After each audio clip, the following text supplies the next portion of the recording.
குளவிக்கூடு இதனுடைய முக்கியத்துவத்தை இன்றைக்கி நம்ம தெரிஞ்சுக்க போகிறோம்.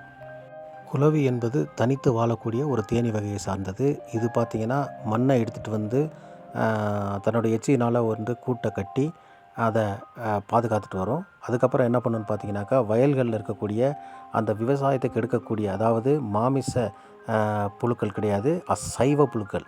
அந்த புழுக்கள், அதாவது இலைகளை சாப்பிடக்கூடிய புழுக்கள் எடுத்துகிட்டு வந்து அதற்குள்ளே அந்த கொடுக்க வச்சு அதை ஹோமாஸ்டேஜ் பண்ணி அதுக்கப்புறம் அது என்ன செய்யும் அப்படின்னு பார்த்தீங்கன்னாக்கா, அதுக்குள்ளே முட்டையிடும். முட்டையிட்டு அந்த புழுக்களினுடைய வகுத்துக்குள்ளே எங்கெங்கே முட்டையிடணுமோ முட்டையிட்டுரும்.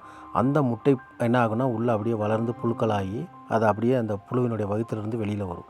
வெளியில் வந்துட்டு அந்த புழு, அதாவது தேனீ புழுக்கள் வந்து என்ன செய்யும் அப்படின்னா, அந்த புழுவை, விவசாய புழுவாக இருக்குது பாருங்கள், அந்த புழுவினுடைய வகுத்தலுக்குள்ளே இருக்க அந்த எல்லா விதமான மாமிசத்தையும் சாப்பிட்டு அது உயிர் வாழ்ந்து அது என்ன செய்யும் அப்படின்னா, அப்படியே வெளியில் வந்து தேனீயாக மாறிடும். அதாவது குளவிகளாக மாறிடும். இதுதான் அந்த குளவி வந்து அந்த விவசாயத்துக்கு தேவையற்ற பூச்சிகள் எல்லாம் அழித்து அது வந்து தன்னுடைய குஞ்சுகளுக்கு அது உணவாக கொடுத்து அது வாழுது. இதுதான் இன்றைய விஷயம்.